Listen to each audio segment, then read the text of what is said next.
Wala nang intro-intro, samahan nyo ako sa gala ko. Food trip nga pala tayo sa Chinatown pare, tas dadaan muna tayo dito sa simbahan ng Quiapo para magpasalamat sa mga biyayang binibigay sa atin, malaki man o maliit, meron man o wala. Dito nga pala kami sa Quinta Market nagparking, gusto ko nga tikman yung palabok dito kasi nagmamadali kami, kaya nandito na kami sa may Chinatown. Habang papasok meron nga kami palang hinahanap na kainan dito, di na namin talaga makita, di ko alam kung sarado ba o wala talaga dito. Bumaba na nga pala kami sa bukana ng Chinatown no, para maglakad. Nung araw na kasi na to, napakahirap mahanap ng parking, pero siguro araw-araw naman talaga mahirap maghanap ng parking dito. Magtatanghalian nga pala nung nakarating na kami dito. Napakaraming pwedeng food tripan na masasarap. Ang haba lang talaga ng pila, tapos tanghaling tapat ng init. Tinatamad din pumili yung mga kasama ko. Pinakita nga rin pala akong ditong TV na may camera, ang angas par. Tapos dito nga pala kami bibili. Ang bibilin pala namin dito, ito yung egg tart. Humaling nga ako sa mga nakatusok na yan pare, parang gusto kong tikman. Parang ang sarap niya, kaso nga lang wala akong cash. Nakalimutan mag-withdraw. Walang sobra, kaya itong egg tart na lang yung binili natin pare. Tapos bumili na rin pala tayo dito ng sugar cane juice. Napakahaba nga ng pila dito kanina pare, biglang nawala. Kaya sinamantala na rin namin. Isa nga lang pala yung binili namin dito para tikman na lang namin. Experience lang ba kumbaga? Mas masarap to kumpara sa mga natikman kong mga sugarcane juice. Saktong-sakto lang yung tamis niya, halatang puro talaga yung pinakatubo. Paano ko nasabi, nagngangat-ngat kasi ako ng tubo ng bata kasama mga tropa ko, kaya alam ko yung lasa ng tubo. Okay siya pare, refreshing. Kung mapapansin nyo, parang dumaan na tayo ulit dito, paikot-ikot kasi yung sasakyan kanina. Sa sobrang wala talagang maparkingan. Pinakbangan ko na nga pala dito yung egg tart pare. Masarap siya, kaya kong makadalawa nito. Ang ganda nung pinaka-crush niya, crispy. Para sa akin yung lasa nito, para siyang custard cake na egg pie. Sakto lang din yung tamis, sayang nga lang nauna yung dessert bago kumain. Mahaba yung pila sa Schwanky, pero hindi kami dito kakain kasi nga nakainan na namin to. Siguro sa susunod na punta. Kaya dumaan muna kami dito sa may Eng Bitin. Namili kasi sila ng mga kung ano-anong pwede nilang bilhin, mga hopya, tapos tikoy, at marami pang iba, pati nga mooncake. After nyon, dumaretso kami dito sa may Estero. Dito kasi kami din nila na airpot. Idol niya kasi si Tanggol sa Batang Quiapo. Kasi dito nagtrabaho nun si Tanggol. Ending ayaw nila doon. Sayang, parang ang sarap pa naman ng pagkain. Balikan natin yung susunod. Sa ngayon, dito muna tayo sa Asakmal Par. Bali Chinese restaurant nga rin pala to. Order kami dito ng kiampong, adobong manok, tapos pansit Mickey gisado, fried chicken. Order din kami dito ng sweet and sour pork. Pork ata yan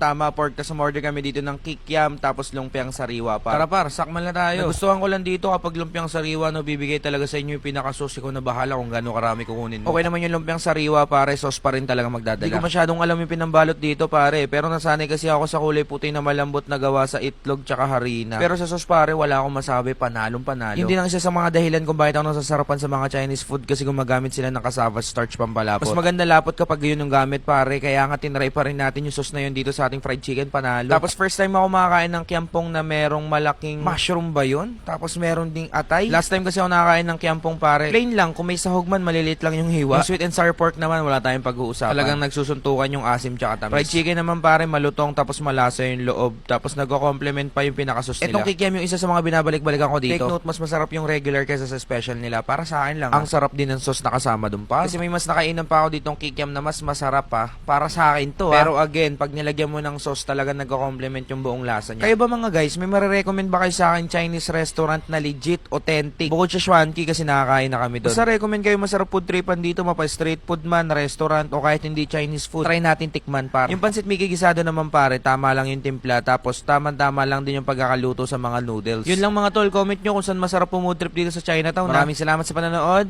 Sakmal.